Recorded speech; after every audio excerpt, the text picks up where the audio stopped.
এমন কেউ কি আছে যাকে আপনি অন্ধের মতো বিশ্বাস করেছিলেন, কিন্তু সেই মানুষটি একদিন আপনাকে কষ্ট দিয়েছে?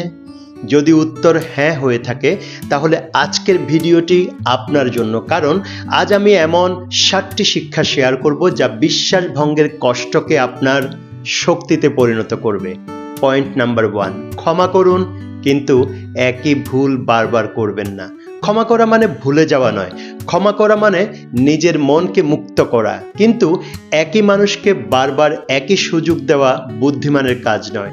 আমাদের জীবনটা অনেকটা স্কুলের মতো, ফারাক শুধু এতটুকু, স্কুলে আগে শিক্ষা পরে পরীক্ষা, আর জীবনে আগে পরীক্ষা পরে শিক্ষা।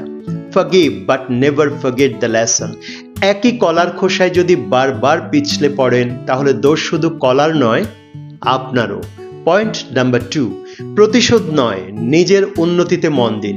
প্রতিশোধ সাময়িক শান্তি, এই সাময়িক শান্তিকে ইগনোর করে নিজের উন্নতি করুন, সেটাই হবে আজীবনের জবাব। আপনার সাফল্যই হবে সবচেয়ে সুন্দর উত্তর। ফ্রাঙ্ক সিনাত্রা বলেছেন, the best revenge is massive success. প্রতিশোধ নিতে উন্মত্ত হয়ে অনেকেই সফলতার রানওয়ে থেকে ছিটকে পড়ে। এমন ভুল কখনোই করা যাবে না। পয়েন্ট নাম্বার 3, নতুন মানুষকে সুযোগ দিন।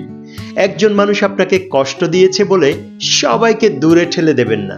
সমাজে ভালো মানুষও আছে, তবে এবার বিশ্বাস করবেন ধীরে, বুঝে এবং সময় নিয়ে। একবার কাঁচা মরিচ বেশি ঝাল হলে কি সারা জীবন মরিচ খাওয়া ছেড়ে দেবেন? নিশ্চয় না। তাহলে একজন খারাপ মানুষের জন্য পুরো পৃথিবীকে দোষ দেবেন কেন? আমরা যখন একটি নতুন মোবাইল কিনি, আগে তার অনেক রিভিউ দেখি, অথচ একজন মানুষকে বিশ্বাস করার সময় আমরা অনেকেই কোনো রিভিউই দেখি না। পয়েন্ট নাম্বার 4, কথা নয়, কাজ যাচাই করুন। অনেক মানুষ প্রতিশ্রুতি দিতে খুব ভালোবাসে, কিন্তু মনে রাখবেন, প্রতিশ্রুতি দেওয়া সহজ, পালন করা কঠিন। যে মানুষ বারবার একই ভুল করে, সে আসলে ভুল করছে না, সে আপনার সামনে তার চরিত্র উন্মোচন করছে। অ্যাকশনস স্পিক লাউডার দ্যান ওয়ার্ডস। তাই প্রতিশ্রুতি নয়, বরং তার কাজকে মূল্যায়ন করুন। পাশাপাশি নিজের বাউন্ডারি তৈরি করুন। সবাইকে নিজের ব্যক্তিগত জীবনে ঢুকতে দেবেন না। যে মানুষ আপনার সীমারেখাকে সম্মান করে না, সে একদিন আপনার শান্তিও কেড়ে নেবে। Good fences make good neighbours. আপনার বাড়ির দরজায় তালা দেবেন, কিন্তু জীবনের দরজায় সবার জন্য ওয়েলকাম লিখে রাখবেন, এটা ঠিক না। পয়েন্ট নাম্বার 5, মুখ বন্ধ রাখুন। সব প্রশ্নের উত্তর দিতে হয় না, নীরবতা একটি শক্তিশালী জবাব। তর্কে জেতার চেয়ে নীরবে সরে আসাই বড় জয়। কারণ কিছু মানুষ সত্য জানতে চায় না, তারা শুধু তর্কে জিততে চায়। Silence is sometimes the best answer. কিছু মানুষের সঙ্গে তর্ক করা মানে ওয়াইফাই ছাড়া ফেসবুক চালানোর চেষ্টা। সময়ও যাবে, ফলও মিলবে না। পয়েন্ট নাম্বার 6, নিজের সুখের দায়িত্ব নিজেই নিন। মোবাইলে চার্জ না দিয়ে শুধু চার্জারের দিকে তাকিয়ে থাকলে যেমন ফোন চলবে না, তেমনি নিজের সুখের জন্য শুধু অন্যের দিকে তাকিয়ে থাকলেও জীবন চলবে না। যদি জীবনে কখনো ঠকে থাকেন, তাহলে ভাবুন, আমি আজ একটি নতুন শিক্ষা পেলাম। What hurts you today makes you stronger tomorrow. যে মানুষটা আপনাকে আজ কষ্ট দিল, তাকে শত্রু না ভেবে একজন ফ্রি ট্রেনার বা লাইফ কোচ ভাবুন। এই মূল্যবান শিক্ষাটা পাওয়ার জন্য আপনাকে কোনো নামি দামি ইউনিভার্সিটিতে ভর্তি হতে হয়নি, কোনো কোর্স ফি দিতে হয়নি।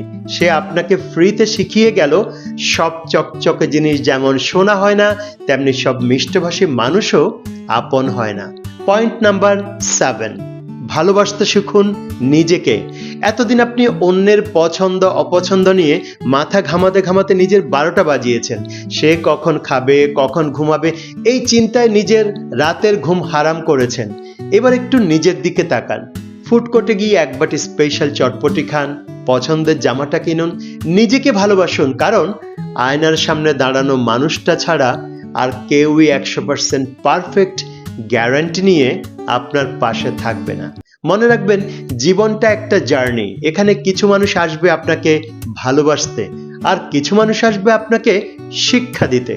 দুটো দলকেই ধন্যবাদ দিয়ে লাইফে এগিয়ে যান। মনে রাখবেন, ঠকে যাওয়া আপনার জীবনের একটি ঘটনা হতে পারে, কিন্তু সেটি কখনোই সমাপ্তি নয়। ফিনিক্স পাখির গল্প শুনেছেন নিশ্চয়ই। ছাই থেকে নাকি নতুন করে জন্ম নেয়। দৃঢ়ভাবে বিশ্বাস করুন, আজ থেকে জন্ম নিল আপনার ভার্সন 2.0, যে অনেক বেশি স্মার্ট, বাস্তববাদী আর সহজে কাত হওয়ার মতো পাত্র নয়। আমি কোচ বদরুল, আবার দেখা হবে নতুন কোনো বিষয় নিয়ে। ততদিন ভালো থাকুন, নিজের মূল্য বুঝুন। আল্লাহ হাফেজ, অল দ্য বেস্ট।